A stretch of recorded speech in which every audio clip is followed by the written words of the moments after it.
कहानी की शुरुआत में हम मिलते हैं मिस्टर नोगोजिन से, जो कि कोरिया का नंबर 1 मैथ इंस्ट्रक्टर है। सभी उनको मैथ जीनियस मानते हैं और सभी उनके दीवाने भी हैं, जैसे कि कोई सेलिब्रिटी हो। मिस्टर नो गोटॉप कंपनी के मालिक है, जो कि स्टूडेंट्स को ऑनलाइन क्लासेस प्रोवाइड करता है, जिनकी ऑनलाइन क्लासेस सबसे बेस्ट होती है। वो पूरे कोरिया में नंबर 1 पे है। उसके बाद हम मिस्टर नो के सेक्रेटरी ली शिना को देखते हैं, जो भागते हुए पहले कॉफी शॉप पे, उसके बाद एक सूट के दुकान पे सूट लेने के लिए जाती है, फिर भागते हुए एक दुकान से सैंडविच खरीदती है, फिर भागते हुए गोटॉप कंपनी में पहुंचती है। तभी वहाँ मिस्टर नो भी आ जाते हैं। ली शिना मिस्टर नो को ब्रेकफास्ट सर्व करती है। मिस्टर नो सबसे पहले कॉफी में थर्मोमीटर डाल के चेक करते हैं कि उसकी टेम्परेचर 70 सेल्सियस है या नहीं। वो कॉफी सिर्फ इसी टेम्परेचर में पीते हैं। उसके बाद जैसे ही वो सैंडविच का एक बाइट लेते हैं, वो उसको थूक देते हैं और गुस्से में ली शिना के करीब जाने लगते हैं और कहते हैं, इसमें प्याज क्यों है? ली शिना कहती है, मैंने दुकानदार को बहुत बार मना किया था, लेकिन शायद वो भूल गए। मिस्टर नो कहते हैं, तुम्हें पता है, ऐसे लोगों से मुझे सख्त नफरत है जो अपना काम ठीक से नहीं करते लेकिन पगार टाइम पे टाइम लेते रहते हैं। ये सब सुनने के बाद ली शिना बहुत ही स्ट्रेस में अपने सीट में आकर बैठ जाती है। उसको बहुत तेज सरदर्द होने लगता है, इसलिए वो एक सरदर्द की दवाई खा लेती है। तभी वहाँ पे इंग्लिश इंस्ट्रक्टर कांगमिन आते हैं और ली शिना से कहते हैं, तुम यहाँ इंटर्न हो ना? ली शिना कहती है, हाँ। कांगमिन कहता है, तुम मिस्टर नो की सेक्रेटरी हो? कितने दिनों से? 1 महीने, 2 महीने, ज्यादा से ज्यादा 3 महीने तक। ली शिना कहती है, नहीं, मैं उससे भी ज्यादा। कांगमिन कहते हैं, तुमने तो चमत्कार कर दिखाया, इससे पहले कोई भी 3 महीने से ज्यादा टिक ही नहीं पाया। उसके बाद मिस्टर कांग मिस्टर नो से मिलने चले जाते हैं। मिस्टर कांग मिस्टर नो को कहते हैं, गैम्बलिंग सिर्फ मेरी एक हॉबी है, पुलिस ने भी मुझे बस पूछताछ करके छोड़ दिया है। मिस्टर नो कांगमिन को एक पेपर पे साइन करने के लिए कहते हैं। असल में वो पेपर कॉन्ट्रैक्ट टर्मिनेशन का होता है। ये देखकर मिस्टर कांग गुस्से में आ जाते हैं और कहते हैं, मैं कांगमिन, बेस्ट इंग्लिश इंस्ट्रक्टर, आप मुझे ऐसे ही निकाल नहीं सकते इतनी छोटी सी बात के लिए।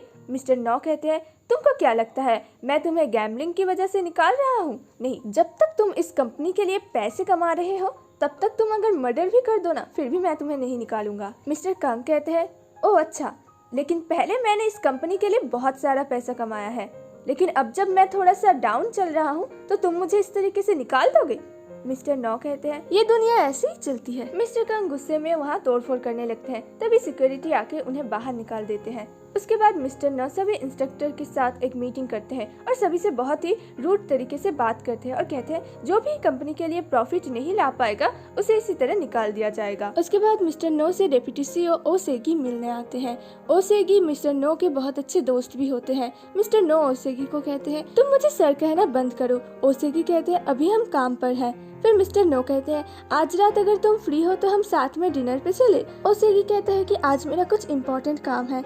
ये कहकर वो वहाँ से चला जाता है। मिस्टर नो उदास हो जाता है क्योंकि आज उनका बर्थडे था और ओसेगी भूल गया। मिस्टर नो ओसेगी को अपना भाई जैसा मानता है। तभी ओसेगी और ली शिना केक के साथ मिस्टर नो के ऑफिस में आ जाते हैं और उन्हें सरप्राइज दे देते हैं। मिस्टर नो काफी खुश हो जाते हैं। उसके बाद मिस्टर नो और ओसेगी कुछ बात करने लगते हैं। मिस्टर नो के नाम पे एक पार्सल आया होता है। मिस्टर नो जैसे ही उस पार्सल को खोलते हैं, उसमें एक मरा हुआ चूहा होता है। मिस्टर नो इस बारे में ओसेगी को कुछ नहीं कहते हैं। ओसेगी कहते हैं, 24 तारीख को मुझे अमेरिका जाना पड़ रहा है, तुम भी कहीं से घूम के आओ। पिछले बार तुमने समर वेकेशन नहीं ली थी और हमेशा की तरह अपने वेकेशन हाउस में मत बिताना, कहीं जाके घूम के आओ। मिस्टर नो कहते हैं, तुम मेरी चिंता मत करो, मैं अपने गर्लफ्रेंड के साथ बहुत ही अच्छा वक्त बिताऊंगा। ओसेगी कहता है, लेकिन तुम्हारा कोई गर्लफ्रेंड नहीं है। मिस्टर नो कहते हैं, है, तुम्हें नहीं पता लेकिन है। उसके बाद ओसेगी चला जाता है और हम मिस्टर नो को ऑफिस के एक खुफिया रूम में जाते हुए देखते हैं, जहां हम देखते हैं कोई अनजान शख्स धमकियां भरी चिट्ठियां, पुतले और पोस्टर भेज रहा है। उसके बाद हम ली शिना को सभी स्टाफ को लंच सर्व करते हुए देखते हैं और वो टीम लीडर मिस माँ को भी जब लंच सर्व करने जाती है। मिस माँ कहती है, ये तो सिर्फ वेज सैंडविच है, मेरा चिकन सैंडविच कहाँ है? ली शिना कहती है, मुझे माफ करना, वो सारी बिक गई है। इतनी छोटी सी बात के लिए मिस माँ ली शिना को सबके सामने बहुत ही ज्यादा इंसल्ट करती है। हम फिर से देखते हैं ली शिना का सर दर्द कर रहा होता है। इन सब चीजों से काफी स्ट्रेस पड़ता है उसके ऊपर, इसलिए वो एक और दवाई खा लेती है। ली शिना कैलेंडर पर देखती है कि उसने सेक्रेटरी के इस जॉब पर 1 साल कंप्लीट कर लिया है। वो काफी खुश होती है। घर जाते टाइम मिस्टर ओसेगी आकर उसे रोक लेते हैं और कहते हैं, 1 मिनट सुनना जरा। उसके बाद ओसेगी ली शिना को ढेर सारे फ्लावर्स देते हैं और कहते हैं, कांग्रेस, तुमने 1 साल कंप्लीट कर लिया है। उसके बाद ओसेगी ली शिना को बोनस देते हैं और कहते हैं, ये तुम्हारे वेकेशन के लिए। ली शिना कहती है, वेकेशन? ओसेगी कहते हैं अगले साल तुम वैकेशन पे नहीं जा पाई थी ना, लेकिन इस साल तुम जा सकती हो। ली शीना काफी खुश होती है। उसके बाद ली शीना जब घर जाती है, उसकी रूममेट पूछती है आखिरकार इतने सारे फ्लावर्स तुम्हें किसने दिए हैं? ली शीना कहती है मेरे एंजल ने। उसकी दोस्त कहती है अच्छा, डिप्टी सीईओ ओसेगी यानी कि तुम्हारा क्रश, क्या उसने तुम्हें डेट के लिए पूछा है? ली शीना कहती है ऐसा कुछ नहीं है, मैंने 1 साल कंप्लीट कर लिया है ना, इसलिए। उसकी दोस्त कहती है तुम्हें सीटी स्कैन कर लेना चाहिए क्योंकि बार बार तुम्हारा सर बहुत ही दर्द करता है। ली शीना कहती है मैंने अपॉइंटमेंट ले लिया है। उसकी दोस्त कहती है उस खड़ूस मिस्टर नो मैनर्स के वहाँ सेक्रेटरी के लिए कोई भी नहीं टिकता, लेकिन तुम 1 साल तक टिक गई, इसलिए मिस्टर ओसेगी को तो तुमको फ्लावर्स देना ही चाहिए। उसके बाद सीन चेंज होता है। एक प्रेस्टिजियस कॉलेज में इपुम एडू के सीईओ पार्क यांगते और गोटॉप के सीईओ मिस्टर नो को गेस्ट लेक्चरर के तौर पे इनवाइट किया गया था और वो दोनों ही वहाँ आ जाते हैं। असल में ये दोनों एक दूसरे के राइवल होते हैं। फिर हम देखते हैं एक कमरे में मिस्टर नो और मिस्टर पार्क बैठे हुए होते हैं। तभी मिस्टर पार्क कहते हैं ये वक्त भी कितनी कमाल की चीज है ना, एक सामान्य कर्मचारी से देखो आज कोई कोरिया का नंबर 1 इंस्ट्रक्टर बन गया है। फिर हम फ्लैशबैक में देखते हैं मिस्टर नो इपुम एडू में साफ सफाई करने का काम करते थे। सफाई करते करते उन्हें एक दिन मैथ्स के कुछ क्वेश्चन पेपर दिखते हैं। वो उन मैथ्स को बोर्ड पर सॉल्व करने लगते हैं और सॉल्व भी कर देते हैं। ये असल में ब्रिटिश ओलंपिक का मैथ्स था जिसे बड़े बड़े मैथमेटिशियन भी सॉल्व नहीं कर पा रहे थे,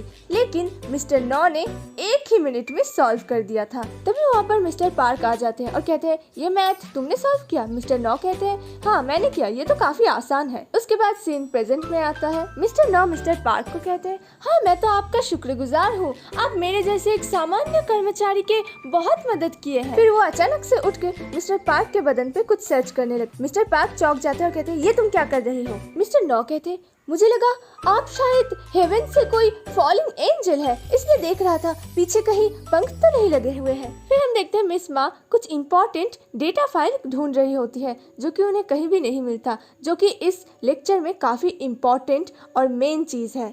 उसके बाद मिस माँ स्टाफ को कहते हैं ली शीना को कॉल करके कहो कि डेटा फाइल जहाँ भी है वहाँ से ढूंढ के यहाँ ले आए। दूसरी तरफ स्पेशल लेक्चर शुरू हो चुका होता है जो कि सबसे पहले मिस्टर पार्क देने वाले होते हैं, लेकिन मिस्टर नो चालाकी से अपना पानी मिस्टर पार्क को ऑफर करते हैं। इतने सारे स्टूडेंट्स के सामने मिस्टर पार्क अपना इमेज खराब होते हुए नहीं देख सकते, इसलिए वो पानी झिझकते हुए पीने लगते हैं। असल में इस पानी में मिस्टर पार्क ने ही कुछ चीज मिलाई थी ताकि मिस्टर नो इस लेक्चर को अटेंड ना कर सके, लेकिन मिस्टर नो ने वो पानी मिस्टर पार्क को ही पिला दी थी। इस पानी को पीने के बाद मिस्टर पार्क का पेट खराब होने लगता है और स्टूडेंट के सामने उनका पोपट हो जाता है। फिर वो बाथरूम की तरफ भागने लगते हैं। दूसरी तरफ हम ली शीना को ऑफिस में डाटा चिप ढूंढते हुए देखते हैं और उसे वो डाटा चिप मिल भी जाता है। दूसरी तरफ मिस्टर नो से स्टूडेंट सवाल जवाब करने लगते हैं। एक स्टूडेंट सवाल करता है आप रोज रोज स्टूडेंट्स को आके मैथ्स पढ़ाते हैं, क्या आप बोर नहीं हो जाते हैं? तो फिर आप ये क्यों करते हैं? मिस्टर नो कहते हैं हाँ मैं बोर हो जाता हूँ, लेकिन मैं ये सब पैसे कमाने के लिए करता हूँ। वो स्टूडेंट कहता है आप एक मैथ जीनियस हैं, लेकिन सिर्फ और सिर्फ पैसे कमाने के लिए आप ये कर रहे हैं। मिस्टर नो कहते हैं क्या तुम कभी पैसे ना होने के कारण भूखे पेट सोए हो? वो स्टूडेंट कहता है नहीं। मिस्टर नो कहते हैं मैंने सोया है 1 हफ्ते। मेरे पेरेंट्स ने सुसाइड कर दिया था क्योंकि वो गरीब थे और मैं मैनुअल लेबर करते हुए विलियम जेम्स सीरीज की तरह मरना नहीं चाहता। फिर जब सवाल जवाब खत्म होता है, मिस्टर नो मैथ्स के ऊपर लेक्चर देने के लिए जैसे ही खड़े होते हैं और स्क्रीन की तरफ देखते हैं तब वो देखते हैं स्क्रीन चेंज नहीं होता है। मिस माँ आकर मिस्टर नो को कहते हैं ली शीना डेटा फाइल भेजना भूल गई है, मुझे माफ करना। वो पूरा इल्जाम ली शीना पर डाल देती है। उसके बाद जब ली शीना डेटा फाइल लेकर मिस्टर नो के वहाँ पहुँचती है, मिस्टर नो सबके सामने ली शीना की काफी इंसल्ट करता है और कहता है कि तुम कभी भी इंस्ट्रक्टर नहीं बन सकती, कभी भी तुम किसी को नहीं पढ़ा सकती। असल में ली शीना का ये ड्रीम है कि वो एक बहुत ही अच्छी इंस्ट्रक्टर बने और सभी स्टूडेंट्स को पढ़ाए। दूसरे दिन ली शीना डॉक्टर के पास सिटी स्कैन करने के लिए चली जाती है। फिर वहाँ से भागते हुए ऑफिस आकर सब कुछ रेडी करती है, जहाँ उसे एक कर्मचारी से पता चलता है कि आज का मीटिंग तो गैंगनंग में होने वाला है। वो कर्मचारी कहती है इस बारे में तो सबको पता है, यहाँ तक कि मेरे जैसे एक सामान्य कर्मचारी को भी, और तुम्हें सेक्रेटरी होते हुए नहीं पता। इस बात से ली शीना को बहुत बुरा लगता है। उसके बाद डॉक्टर ली शीना को अर्जेंटली कॉल कर बुला लेता है और कहता है तुम्हें ब्रेन ट्यूमर हुआ है और ये आखिरी स्टेज है। 1 साल से तुम्हें सरदर्द हो रहा है ना, 1 साल से ये तुम्हें सिम्टम्स दे रहा था, लेकिन तुमने इग्नोर कर दिया। ली शीना के पैरों तले जमीन खिसक जाती है, वो बहुत ही रोने लगती है। दूसरी तरफ हम मिस्टर नो को अपने वैकेशन हाउस में रेस्ट करते हुए देखते हैं। उसके बाद वो शावर लेने चले जाते हैं। मिस्टर नौ जब शावर ले रहे होते हैं तभी उनके घर में कोई चोरी छुपे घुस आता है। मिस्टर नौ शावर से बाहर आते हैं और वो देखते हैं उसके घर में कोई अनजान शख्स है। वो पूछते हैं तुम कौन हो। फिर हम देखते हैं वो अनजान शख्स और कोई नहीं बल्कि ली शीना होती है। मिस्टर नौ कहते हैं तुम अंदर कैसे आई। तभी ली शीना एक हथौड़ा निकालती है और ये एपिसोड यहीं पर खत्म हो जाता है।